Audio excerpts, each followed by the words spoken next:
Broadcasting live, it's America's longest running talk show on computers. It's Computer America, bringing you the biggest names in technology with guest interviews, new products, and your emails. Listen live at computeramerica.com on any device around the world. Email the show at live@computeramerica.com or find us on social media. Be sure to check out our website for contests, giveaways, show notes, live video stream, podcasts, and more. You're listening to Computer America.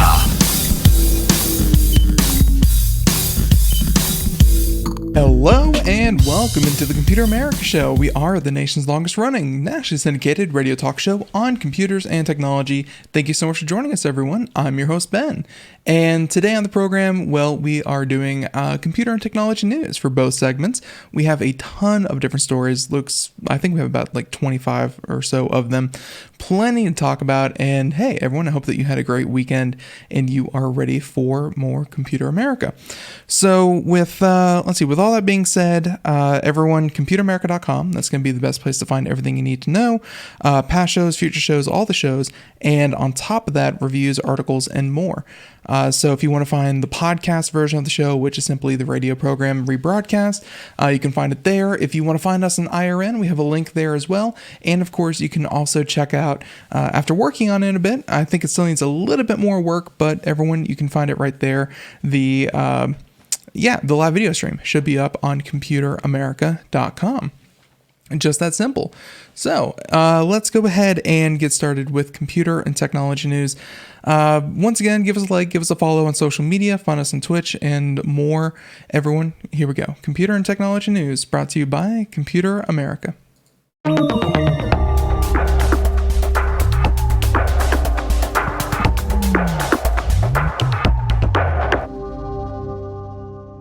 So I think that for our first story, we're going to do this one article about from USA Today talking about, well, eSports, and that's a topic that comes up every now and again. It's something that I follow kind of closely. I mean, eSports is very nascent. It's very very young in its development, and it has a lot of room to grow, both in terms of viewership and audience and complexity and, kind of what makes a good viewing experience, because video games can definitely be seen as something that you do yourself. The idea of sitting there watching someone play video games, kind of either in the background or with your full attention is, quite strange to a lot of people.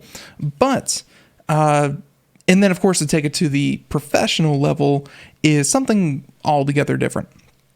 But this one article here shows another aspect where it has to grow, and that has to do with diversity. And namely, well, most people who play esports are men. And actually, this article here, again from USA Today, and actually via the Associated Press, talking about how the majority, 90% of esports scholarships are, well, awarded to men.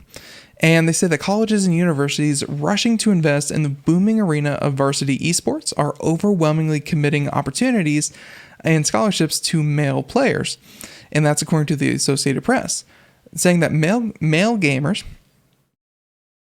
men who play video games professionally, held 90% of roster spots and received 88.5% of scholarship funds in a sample of 27 public American schools surveyed by the Associated Press during this school year. Now, the glaring gender disparity exists even though 41% of US gamers are female, which I had no idea. I honestly did not know that, it was that high. But they say that, and that's according to Entertainment Software Association. And in a realm where, unlike traditional sports, there's no physical barrier separating male and female competitors. Saying, it's tremendously sad and tremendously not surprising, says Grace Collins, an expert on gaming, education, and gender. What a very specific focus, but yeah, that's just the person you want to talk to. So the AP requested roster and scholarship data from 56 public U.S. schools identified among 192 participants in the National Association of Collegiate eSports, relying largely on public record requests. So, yeah, public universities, they might be a little bit different than private, but I think that's a pretty good sample size. About as good as you're going to get. Several schools responded that although their program compete at the varsity level, they had not been sanctioned varsity status by the school. Their roster data was often incomplete, and the programs were held out of the sample. A handful of other schools denied the AP's request or did not respond. The AP's data set covers only a small sample of the landscape, but the overwhelming results confirm what eSport coaches, players, and experts have identified on their own as part of the problem since 2014. And 2014, of course, was some of the first League of Legends, as well as, Counter-Strike Global Offensive, things like that. Yeah, hey, everyone just knows. When you look at the, when you look at the people playing eSports professionally, it's clearly along gender lines. There's not a lot of women. And they say that the way that these programs have been built out, the games that they select to play, the esports models that they're looking at, the people that they are staffing, all are replicating an unequal system. That's what they say, or that's what the CEO of Liminal Esports have said in conjunction with the U.S. Department of Education.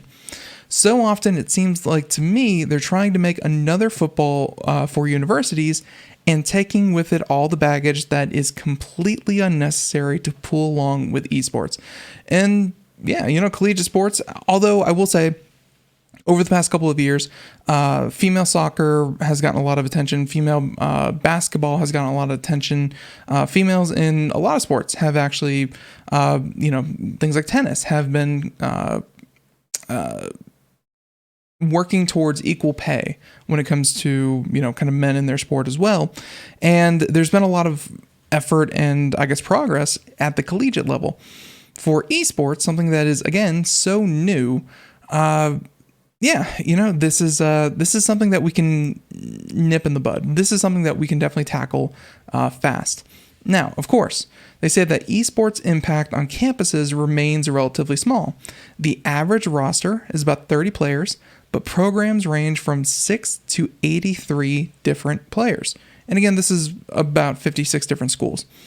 Roughly a quarter of those players receive scholarships, and the average payout was about $2,000, which isn't really that much money when you consider the entire, you have to be enrolled, keep up your grades, do everything for college, and then play for, what is undoubtedly, 2 to 4 hours a day, if not way more than that, to be able to keep your spot on the roster. And yeah, you're getting about $2,000. It's like, if you're working hourly, not good at all, but it's a start. So participation is sure to rise, especially after interest in gaming accelerated globally during the pandemic. And of course, with that being said, the total esports audience swelled to almost $500 million last year. And they say that that's a 12% bump year over year. That helped the competitive gaming industry surpass $1 billion in revenue for the first time ever. Clearly, very beginning of this whole thing. Like, compare that to, I don't know, what is, let's say, average earnings of the NFL. 2019. Let's not say 2020 because 2020 was a weird year. Let's see. So that's that of the NFL. Let's see. So like the average salary, of course, and this is for professional, not collegiate, but professional, you're looking at about $1 million of a player on average. And of course, the entire NFL revenue, you're looking at about actually it's right here. Let's see. So 2019, you're looking at about $15.26 billion. And that's just football. That's not baseball. That's not golf. That's not basketball. That's not so many other sports that aren't included. And so you're looking at, $100+ billion industry versus a $1 billion, that just, had it an amazing year with a pandemic that really accelerated growth, and they just barely managed to scrape by with $1 billion. It's growing for sure, but it's not at that level. So this is something that is still very new. And again, I want to highlight that this is something that we could definitely change. Now, the article continues. In traditional sports, they say that Title IX has helped ensure athletic departments devote roughly equal resources to male and female students. The law mandates equitable opportunities to participate in sports for men and women, and it requires that scholarships be offered proportionally to participation. It also states that facilities, equipment, and other provisions be roughly equal. Many schools, intentional or not, have sidestepped those restrictions by housing their esports program outside of their athletic department. Many of the esports scholarships reported to the AP were academic or merit-based funds, which makes sense.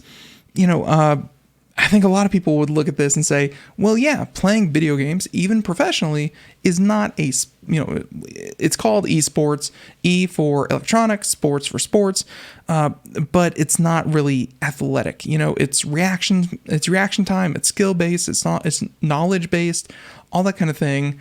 And yeah, it's just not really athletic. So athletic programs aren't really jumping on it, but they know that having a strong esports kind of team and competitive edge, first of all, great publicity for their school, and second of all, it definitely attracts people to come and pay to potentially participate.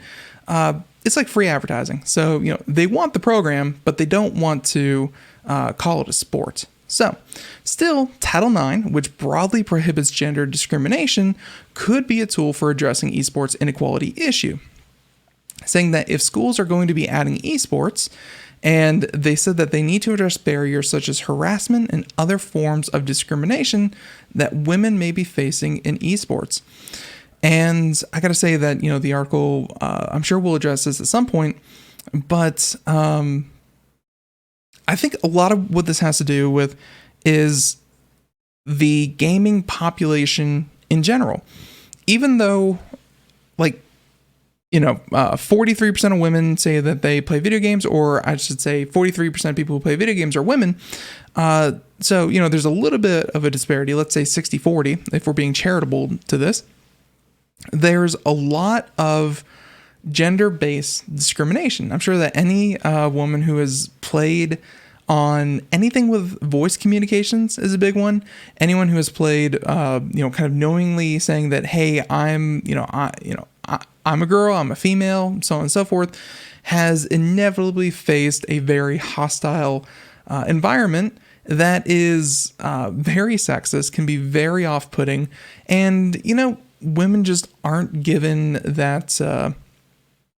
That they just aren't given that opportunity, that I think a lot of people just kind of assume that, this is what a really good video game player is. And it's, usually a basement dwelling male.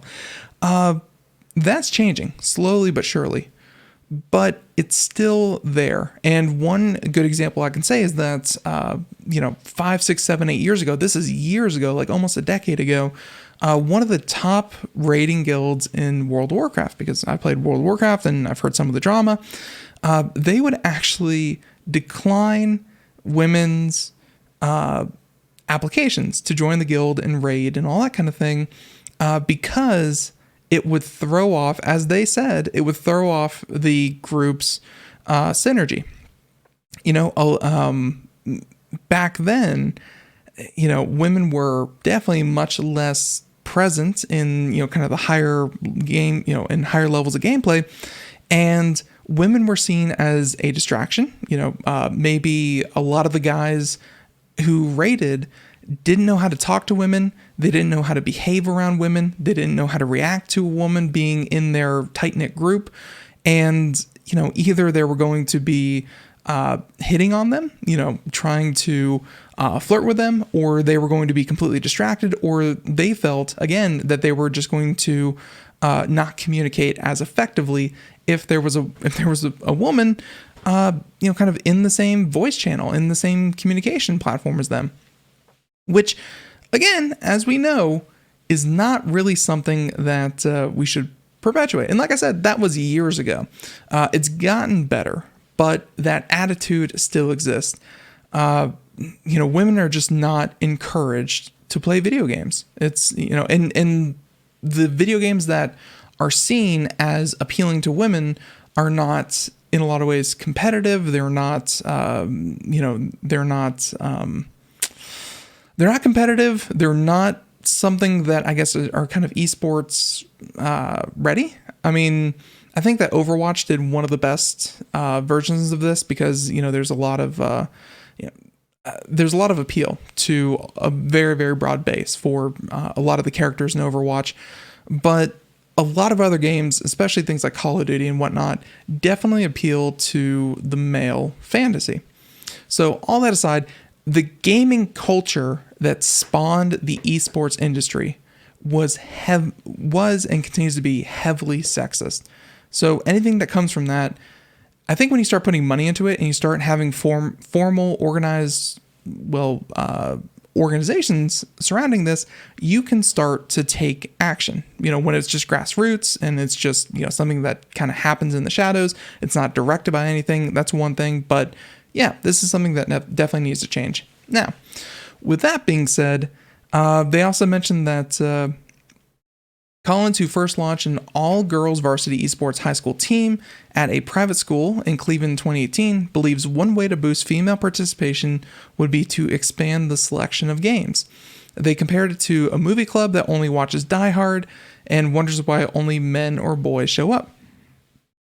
Saying that's not to say that girls on your campus don't like to watch movies, it's just saying that they don't like to watch Die Hard. Now, League of Legends is a staple collegiate esports program, as are male-dominated Madden and Call of Duty. Overwatch, and again, I did not know this was going to be brought up in the article, but hey. Overwatch, a game whose cover character is a gay woman, has a slightly better ratio of women to men and is also popular. Collins would like to see games try things like Just Dance, Mario Kart, or something from the fighting genre. Girls and women are more likely to play mobile games. I will take issue with that to a certain extent. Some games are just more appealing to watch.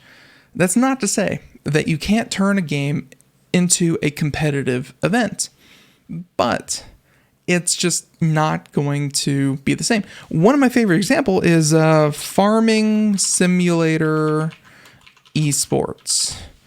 And yes, this is a real thing. Let's see, this one happened back in 2018. There was the 2020, I believe. Let's see, and we're going to go ahead and mute this. We can throw it up here. We'll throw a link to it in the show notes. But yeah, there's literally an esports for Farming Simulator. This gets referenced because it's kind of funny. It's almost like a meme. It's ridiculous that this is even a thing.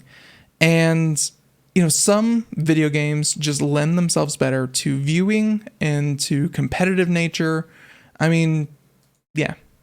Sure, you can have Farming Simulator World Championship 2020 group stage, but yeah, it's League of Legends is very, very much designed from the idea that this is going to be a competitive game. This is something that people are going to watch.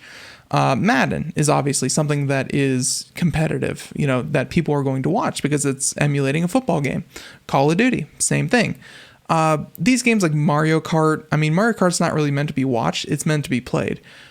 Just Dance is not meant to be watched, it's meant to be played. I mean, sure, you can watch it, and sure, there can be a competitive element to it, but, you know, at such an early stage, you need to focus on games that are actually going to draw attention.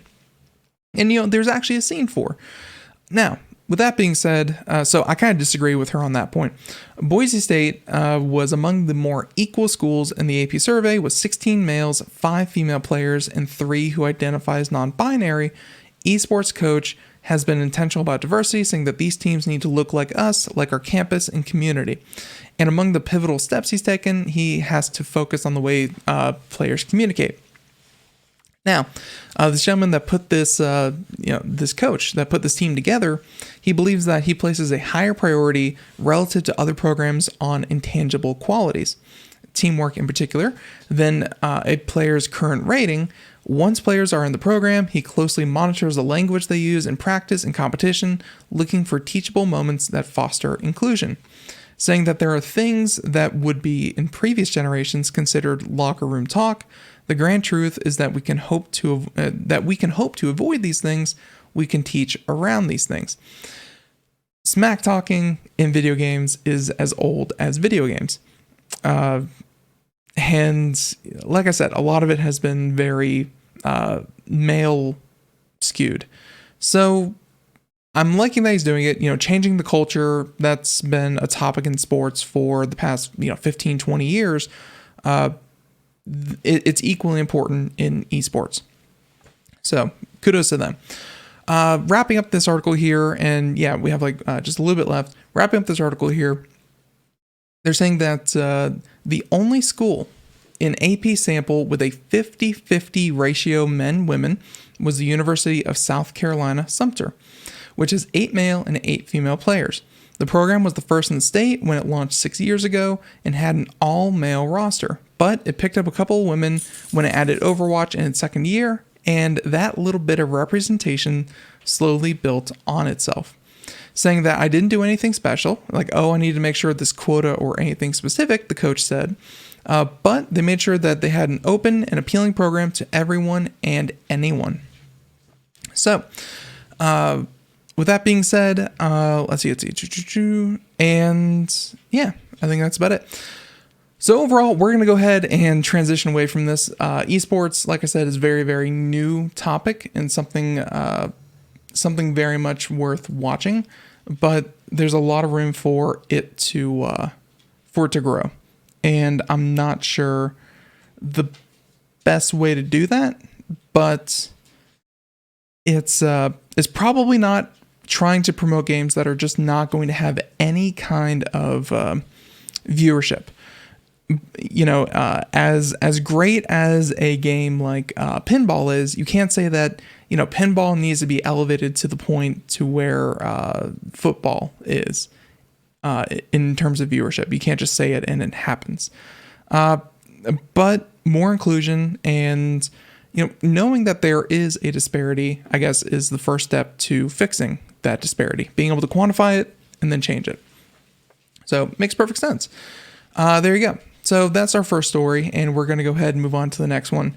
I think that our next one, so that one was kind of in depth. But this one, I had heard about this, and it made no sense. So yeah, turns out deepfakes are pretty easy to make. And this is not a guide for anyone who thinks that they should be doing this. But check this one out. Woman allegedly made deepfakes to kick rivals off her daughter's cheerleading squad. Yeah, the future is going to be pretty crappy. Now, with that being said, as clear as the potential for deepfake abuse might be, there are still new strange examples popping up. And this is from the Philadelphia Inquirer and the Patriot News report that the police arrested Chalfont, Pennsylvania resident, and Rafaela Spone for allegedly using deepfakes in a bid to kick rivals off her daughter's cheerleading squad. According to law enforcement, Spone sent coaches AI-altered photos and videos of the teens to portray them drinking, smoking, or naked. I mean, if nothing else, again, I'm assuming a high school cheerleading squad making fake photos where, you would assume women of age who are naked, and then plastering a below age, person's face onto that image. Probably not child porn, but boy, is that like a really blurry area, and a really, like, it should go without saying, a really mean thing to do, like a really weird thing to do. So police first received word in July when one of the victims received messages from an anonymous number, but that led others to come forward with similar stories. Officers linked the messages to Spone by tracing the numbers to a telemarketer-oriented site, then pinpointing them to an IP address used at the home. Not the smartest person, which is good. I love it when criminals are dumb. Makes them all the more easier to catch. Now, a search of the woman's smartphone found evidence tying her to the numbers. Spone faces misdemeanor charges of cyber harassment of a child and linked offenses. Police haven't taken action against the daughter, as there's no evidence she was aware of her mother's actions. This seems like a good amount of crazy all by herself. So there you go. Spone faces misdemeanor charges of cyber harassment of a child and linked offenses. They haven't taken action against the daughter. There we go. Yeah, so I just had to repeat that. Misdemeanor. I feel like it should be a little bit more, but yeah. Social networks like Facebook and TikTok and Twitter have already banned deepfakes, making them less likely to spread. That doesn't prevent direct harassment campaigns, though, and the incident underscores the ease involved in producing the fakes. You don't need to be an expert to create a plausible-looking image.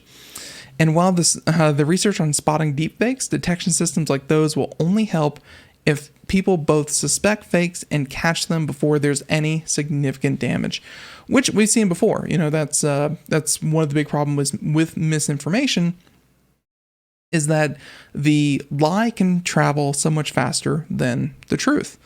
The truth will catch up to it, but it may take some time, and the damage could already be done by the time it does. That's why, there's another article here. We probably won't have time to get to it, but I think it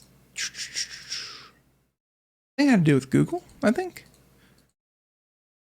Yeah, no, not that one. This one.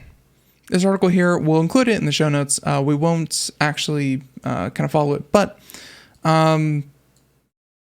artificial intelligence algorithms being able to spot deepfakes is probably our best bet against. It's probably our best bet against deepfakes, because eventually the human won't be able to differentiate. It's going to be down to the pixels. It's going to be down to the data that the video contains to tell if it's been altered or not. Such as this one, like over here on the right, there's a picture of a woman or of a girl. The one over here on the right is doctored, is fake, and the one over here on the left is real. Two separate pictures, two different women, and being able to detect differences in the reflections of the eyes. So it works a little bit, but obviously this will only work for people who are taking a front-on portrait of themselves. It's not going to be foolproof in all systems. But hey, artificial intelligence is probably going to be the answer for this problem that artificial intelligence is creating. So there you go. That woman, though, holy cow, creating deepfakes so her daughter, I assume, got a better position on her cheerleading team.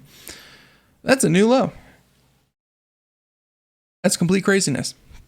So there you go. Now let's go ahead and continue on here. All right, this will be quick. This will be quick too, and I feel like no one else could do this other than Elon Musk. If you didn't hear, today he got promoted. Very cool. For people who like Elon Musk, he's sticking around. And not so much as the CEO, but in a position that I think is comparable to a CEO. If I'm reading this right, Elon Musk changed his job title to the Techno King of Tesla. Techno King. Not the music, just the technology king of Tesla. And now, obviously, the chief financial officer is now the master of coin. Much like Game of Thrones. Yep. The person who controls the coin is now, well, the CFO is now the master of coin. Sometimes you think, hey, maybe he just wakes up every day and just goes, what can I do to just make people think weirder of me? And, today was a pretty good day for Elon. It was a pretty good day, I gotta say. Tesla announced the changes in a Securities and Exchange Commission filing as spotted by The Verge. They'll still be CEO and CFO of Tesla, albeit with nonsense job titles. The company has had more serious issues to contend with lately. They mentioned some things like there was a recent outbreak of COVID-19 at one of their production facilities. Elsewhere, a Tesla investor has sued Musk and the company after he allegedly failed to abide by the terms of an SEC deal concerning his tweets. And yeah, I feel like every one of these that comes out, there's a lesser story that's, kind of less fun to talk about. And I think the story that Techno King covered up is this idea that there were hundreds of COVID-19 cases reported at his Fremont, California factory. So, yeah, I think that's why he did that. A little bit of misdirection. Hey, you can't say he's not a smart guy. So, there you go. That one was quick. How about something a little bit more? Okay. How about Facebook? And realizing that and this is something that I've noticed, like, even traditional media falls into this. They can go on Twitter, on Facebook, on any of these platforms, find, because of the way that things are meant to be seen and read and shown, responses directly to people. It's meant to have people have this conversation. People who have like almost no following, or, they're not vetted by anyone or anything. They can be completely fake accounts. They can be completely troll accounts. They can be completely vulgar and just incendiary and just horrible, horrible human beings. And, you still see time and time again, whenever, NBC, ABC, whatever news organization, whenever they need a tweet that says what they want, they can go out and find a tweet that's been retweeted 0 times, liked once, probably by the person who wrote it, and it just fits their messaging. It's crazy that, a nightly news program that may have, millions and millions of watchers, are giving a voice to someone who should never have really been acknowledged in the first place. I guess this was the thing with like newspapers, with like personal and classified ads, things that anyone could read, but still you kind of knew what you were getting into. Now, I say that because of the way social media works. People who should not really be paid attention to are suddenly finding a very strong voice. And beyond that, it doesn't take much for a small number of people to spread a lot of bad information. Hence, this next story, saying that on Facebook in particular, a small number of users are responsible for spreading vaccine doubt, which is a big problem because by most accounts, the vaccine has little to no side effects. Side effects are very, very minor compared to, of course, getting COVID-19. Now, Facebook they say that Facebook banned false and misleading ads about the vaccine back in October. In December, Facebook announced it would remove false claims about the COVID-19 vaccine and began notifying users that if they had interacted with a post that had false information. Hopefully, they're to say that, hey, you may have read this, but by the way, it wasn't true.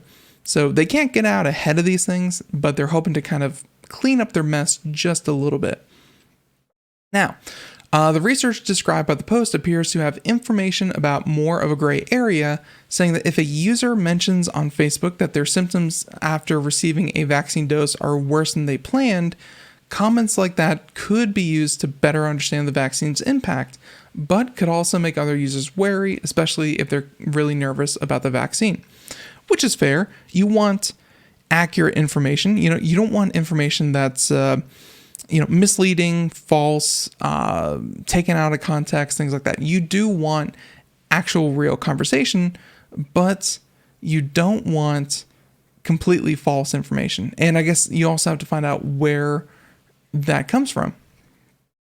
Now, with that being said, skipping back a little bit, they say that the World Health Organization points out that vaccine hesitancy may not be wholly responsible for the 30% increase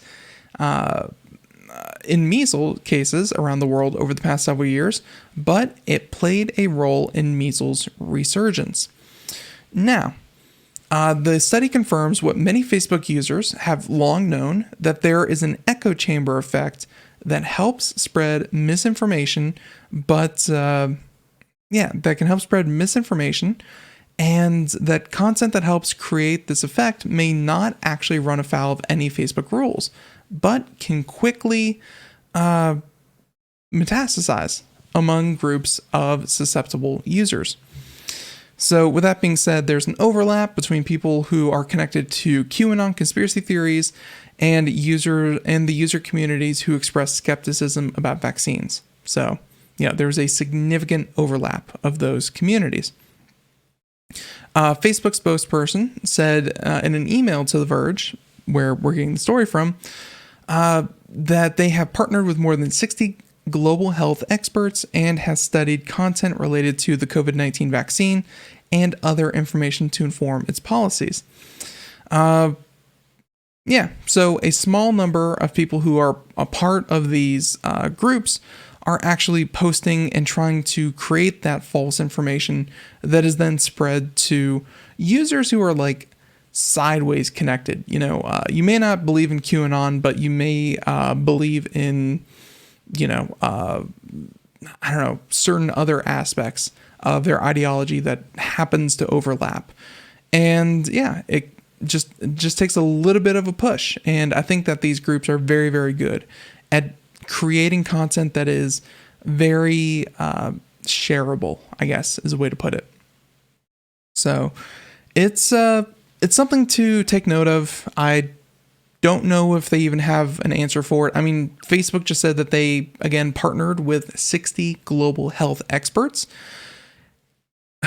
Again, 60 global health experts. That's great to kind of write the policy, write what's accurate and true and all that kind of thing. But to actually patrol what 2 billion people a month post is beyond, I guess anyone's capability. So Facebook does not have an easy job, but I also don't think that they made it easy on themselves either. So there you go. Okay. Plenty of time. Our next story. One that I was talking about earlier today, if you happen to catch that. Tinder will soon let you run a background check on a potential date. And I'll be honest, I have heard of women doing this. Especially women who have kids.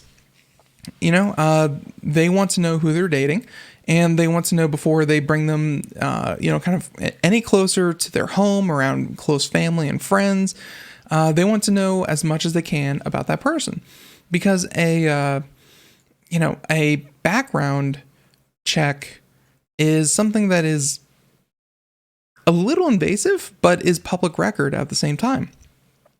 Well, Tinder is making that an option, although they said they're looking for a way to monetize this. But yeah, they made a sizable investment and they're looking for ways to actually get this done. They say that only a last name or phone number would be needed, and that Tinder and other Match Group owned apps are going to let their users run background checks on possible dates. Tinder users will be able to vet their dates with details like the arrest record or history of violence. And that could dramatically affect who finds success on the app and who doesn't. Garbo says, and by the way, Garbo is the name of the service that they are partnering with. Garbo says it collects public records and reports of violence or abuse, including arrests, convictions, and restraining orders, harassment, and other violent crimes. And its website says it accepts manually submitted police reports, orders, and protection and restraining orders, and other legal documents that report abuse, harassment, and other crimes. So there you go. This is a not-for-profit service that will collect, like they said, public record and also allow people to submit their own kind of testimony.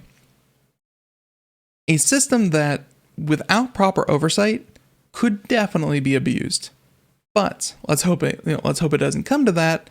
And even if it doesn't, well, it won't be free.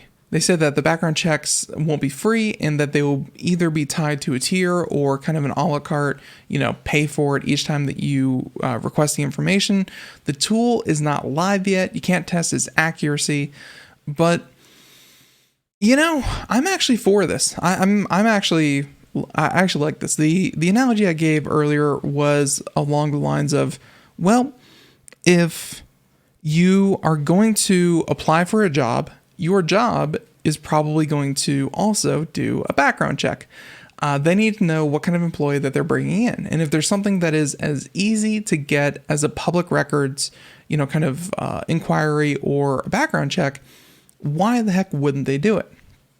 They're going to look at your social media. They're going to look at your posts. They're going to see if, what kind of person you are, what kind of information you put out about yourself. And then they're also going to do a background check on you to your profession, to your job, whatever job that you apply for. You submit your work history. This is almost like the same thing. And if you can't meet that very low bar of, this person has domestic violence or, something like that. If you can't meet that, then I guess people need to know before they get into a situation where they would be alone with that person. People have a right to know, if there's been issues in the past. Now, I'm not saying that people can't change, rehabilitation doesn't happen, all that kind of thing. But hey, more information is usually better than no information. This, like I said, this has been happening before. Now it's just bringing it a little bit closer. And then, of course, the value proposition in reality is that, it's another service that the Match Group can charge users for. It makes perfect sense. And it could definitely be a good thing. Now, we have plenty of time, and that was all fun and games. NFTs. I'm actually hearing everyday people in my life talking about these things. One aspect of NFTs that I had not heard about, cryptocurrency, and by the way, this is a very well-researched article, and we're not going to be able to do all of it, but I wanted to get into this idea that NFTs, non-fungible tokens, are actually really bad for the environment. Which is weird because when you consider something, that is all digital, it's like, how, it doesn't even have a footprint, let alone a carbon footprint. How can that be? Turns out they're actually really bad. Cryptocurrency in general, I think that it's in the top, let's see. How much electricity does Bitcoin use? Last I checked, it was more than the entire country of Argentina. Yeah, this article came out just a month ago, saying that Bitcoin consumes more electricity than the entire country of Argentina. and it consumes about 121 terawatt hours a year and is unlikely to fall unless the value of the currency slumps. And by the way, it's been skyrocketing. It just hit 60,000 for the first time, so you can be sure that the cost of that is even more. And that is the worst part. 121 terawatt hours, not kilowatt hours, terawatt hours a year to something that is essentially self-maintaining and completely nonsensically complicated for the sake of its own creation. Like, it did not have to be this way, but yeah, it is. And we really don't know if there's any way to kind of fix this. But yeah, so cryptocurrency already has a pretty big problem when it comes to the amount of electricity it uses. Now, throwing into the mix, you have NFTs. Saying that obviously non-fungible tokens, just recently one sold for $69 million. And that was for a buyer of a digital file of a collage of 5,000 images and a complex legacy of greenhouse gas emissions. So yeah, this is clearly getting into the idea of this whole blockchain validation that they use. ArtStation, an online marketplace for digital artists, canceled its plans to launch a platform for NFTs within hours after getting a lot of backlash from people who think dealing in crypto art is environmentally unethical. Artists called NFTs an ecological nightmare pyramid scheme, and ArtStation plans to offset emissions. Plans to offset emissions a scam on Twitter. There you go. Digital artist, and this is Mike Winkleman, who goes by Beeple, is a believer in a more sustainable future for NFTs. He says that one of his, obviously this is the gentleman who sold his for $69 million at Christie's. Moving forward, he says his artwork will be carbon neutral or negative, meaning he'll be able to completely offset emissions from his NFTs by investing in renewable energy, conservation projects, or technology that sucks CO2 out of the atmosphere. But for now, there are still greenhouse gas emissions associated with his NFTs, saying that it costs about $5,000 to offset the emissions from one of his collections, he says. So don't get me wrong, $69 million sold and $5,000 to offset the carbon. I still think people would be shocked to hear that a digital art piece would be worth thousands to kind of offset. Now, with that being said, let's get to why this is happening. An NFT is a unique cryptocurrency token that can take the form of pretty much anything digital. They mentioned art, a GIF, or, of course, the first tweet ever. There have been some initial estimates on how much power an NFT uses up, and consequently how much planet heating pollution that generates.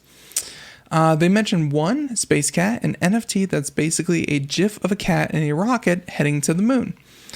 Space Cat's carbon footprint is equivalent to an EU resident's electricity usage for 2 months, according to the website cryptoart.wtf.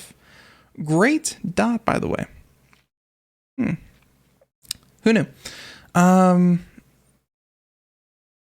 Yeah, and looks like this, it's a pretty quick website kind of put together. Yeah, talking about carbon emissions and all that kind of thing. So just had to check out the website there. Anywho, and the website used to let people click through the estimated greenhouse gas emissions associated with individual NFTs until Creator took down on March 12th. A digital artist had analyzed 18,000 NFTs and found that the average NFT had a carbon footprint somewhere lower than Space Cat's, but equivalent to more than a month's worth of electricity for a person living in the EU. Those numbers are shocking to some people, and yeah, you can really see how, these tokens that are just created out of nothing and are meant to, some sell for like $10 or something like that. The environmental impact is so much greater than the ease of creation and the upkeep and the maintenance on making these things. There's a large environmental offset to these things. Now, they mentioned that none of the data that's out there so far has been reviewed by outside experts, and they admit that the blog about its methodology, that the analysis was intentionally one-sided, but here's why there's probably a lot of greenhouse gas emissions tied to NFTs, saying that they're largely bought and sold in marketplaces like Nifty Gateway and Super Rare that use the cryptocurrency Ethereum.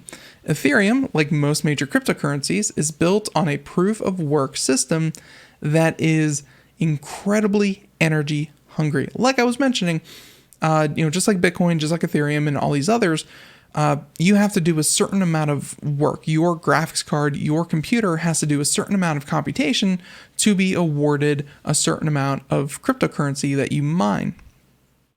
Now, with that being said, we're going to go ahead and wrap it up here, but they say that the idea is using up inordinate amounts of electricity, make it less profitable for someone to muck up the ledger. As a result, Ethereum uses about as much electricity as the entire country of Libya. Let's see, and just real quick, let's see. E, you say how much are the greenhouse gases Google and YouTube are producing? For sure. These larger organizations, though, so YouTube, greenhouse emissions, and I would even throw Amazon in there too, that maintain what is essentially the internet in its entirety, and throw Microsoft in, and you definitely have that.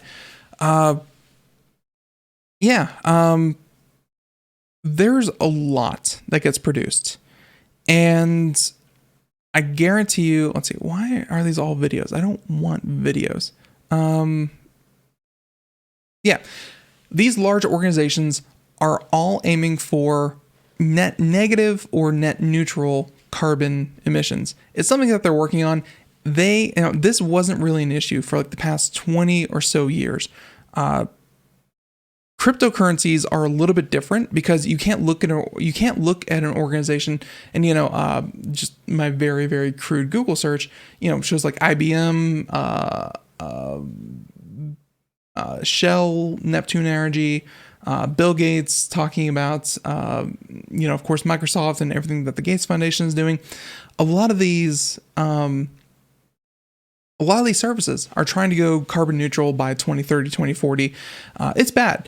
The difference between NFTs, Ethereum, Bitcoin, all these other things, relatively, there's no oversight. They're decentralized. They're completely, anyone's up for grabs. There's no central organization. There's like a committee that gets together to whenever they want to do major changes to the source code and things like that. Like it takes a lot of effort from a lot of individuals to make any significant changes to these systems. The problem there, again, is that you don't have a singular company that you can say, hey, get your stuff under control. No, this would take a complete rework of how cryptocurrency and NFTs are created, maintained, how the ledger is maintained, all that kind of thing, which isn't really going to happen. Way at the beginning of the article, they mentioned the only way that this is going to slow, again, because there's no oversight to this, the only way this is going to slow is if the cost goes down. If there's less people making less money doing this whole thing. Currently, as of the time of this reading, price of Bitcoin in particular, you're looking at $56,000. And by the way, just like yesterday, it was at $60,000 per Bitcoin. Yeah, that's not good. It definitely means it's going to happen. So with that being said, there are some who have already come up with alternatives to this whole thing. Proof of work, not needed. There are better solutions to all these issues, but they cannot be implemented overnight. They cannot happen with just a flip of a switch. It needs to be done by a large group of people.